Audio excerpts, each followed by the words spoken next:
got 157. Cool. Let's see what we got. All right, most of you guys chose C, and congratulations. That is the correct answer.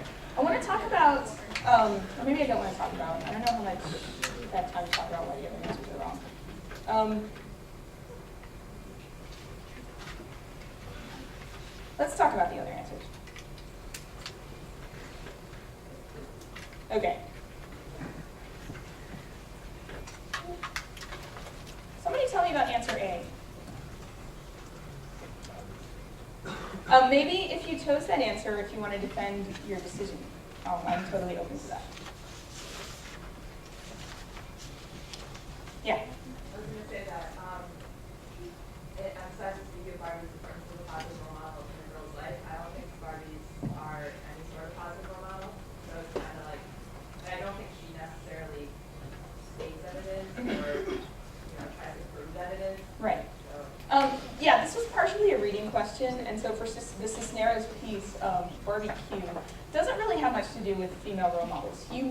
Someone may be able to make that argument for Soto, because it does have the ant figure that is described as beautiful in Barbie. But that really is not in play in Barbie Q. What about answer choice B? This is real easy.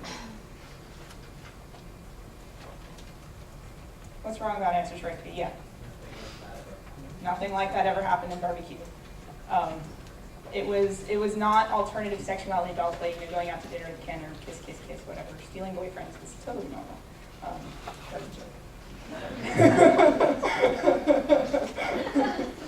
But it's something that we would expect within a particular worldview, right?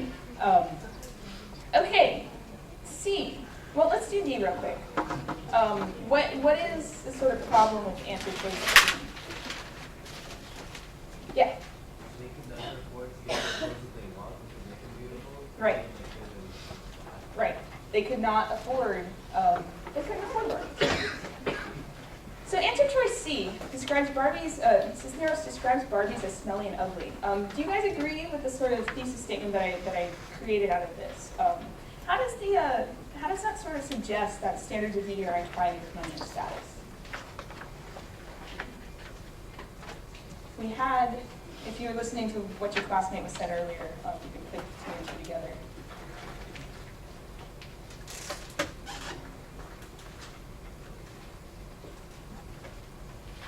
Nobody wants to try? Yeah.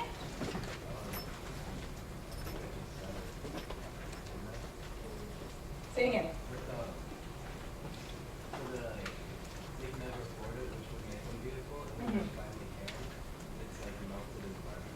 Right, but they're still excited. So what? It's still a Barbie, right? And so you have this sort of expensive piece that no matter how dirty it gets, the sort of value of the Barbie is partially entwined in the fact that they were able to acquire one, right? As it is a valuable piece. Okay. So, as a sort of recap of this section, I just want to emphasize to you guys that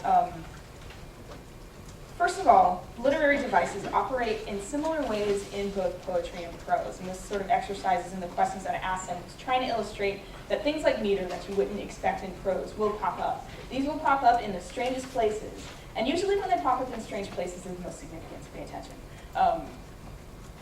So just remember that these devices are really similar across the board. Prose authors can also utilize fixed forms like symbols to add meaning to their text. I brought up the example of the sonnet before, where we say that the sonnet has this historical tradition and this sort of all this history that we sort of drag up when we use a sonnet form, and then we either maintain those conventions or break them.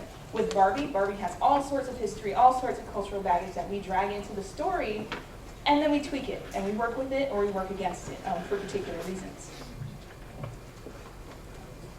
The last thing I wanted you guys to get from this, or to notice, or to begin to notice, is an object like a Barbie doll can behave like a text itself. So did you notice how Barbie, she sort of took on a life of her own and a meaning of her own within these texts, right? And the fact that she has sort of a real-life counterpart that we can actually see and physically hold Barbies as an object, we can apply some of these skills to reading an object as a text. And again, like I said, another goal of this class and of our discipline in general is to give you guys a perspective on reading that will extend beyond the page and sort of make you into critical consumers of culture, I guess would be one way to put it. So let's look at this transition from text to object. Like I said before, we can read meaning into Barbies inside and outside of these stories, just like we can read meaning into the stories themselves. As an academic, I am very painfully aware of the fact that we get accused of reading into things way too much. And if you guys think that, I apologize. But that's what we do, and we at least consider it a legitimate use of time and energy, right? And I hope I'll convince you too that it's legitimate. So my second point here, the Barbie is a tool for children to experiment with identity formation.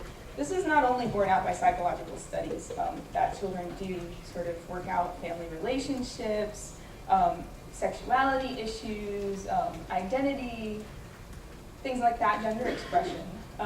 They work these out with dolls and toys and play in general.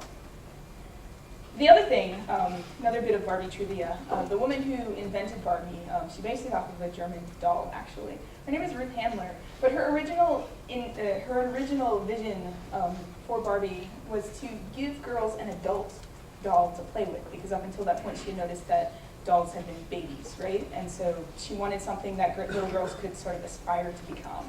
So that Barbie could be a friend, and Barbie could be, this classy lady that we can all try to be like when we grow up. Whether or not her original vision has held.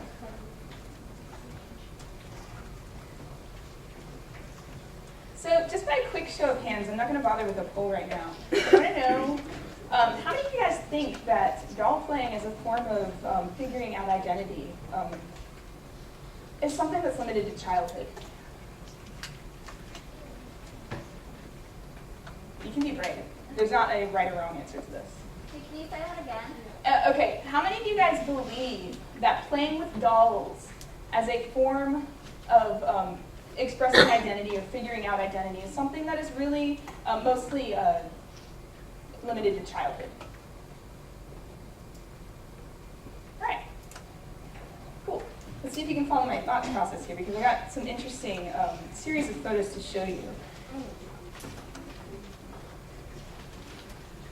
All right, so staying with the Barbie theme, this is a screenshot from the game Barbie fashion show.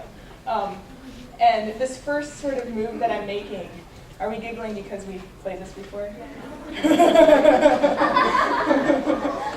I actually haven't played it, but it's Barbie fashion show is one of the more important video games that people have gotten into, which I find really interesting. Anyways, Barbie fashion show. So we've moved our dolls into a virtual world, and part of what happens in that is you get granted a certain amount of anonymity. It's private time, right? But Barbie fashion show is probably something that we'd expect only young girls, not only young girls, but mostly young girls to play. Some of you probably still play it, but you don't have to do that. What about this one? The Sims. How many of you guys have played The Sims? How many of you still play The Sims? Fewer hands. But The Sims is actually one of the highest-selling, best-selling computer game series of all time.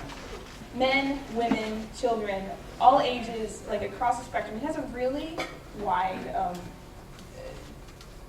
want to say viewership, but that's not the right word. But, sorry? Yeah, it has a wide range of participants. Okay, so we're moving into sort of role play. If you guys don't know what The Sims is, basically you have these virtual people that you can dress up and you live their virtual lives for them. So tell them to go make dinner, go sleep, go to the bathroom, clean yourself, you stink, that sort of thing. And it's really addictive. It's kind of like a virtual dollhouse.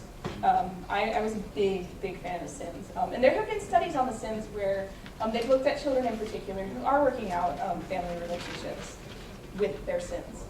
And so, adults are using these tools too, children are using them, but adults use them as well.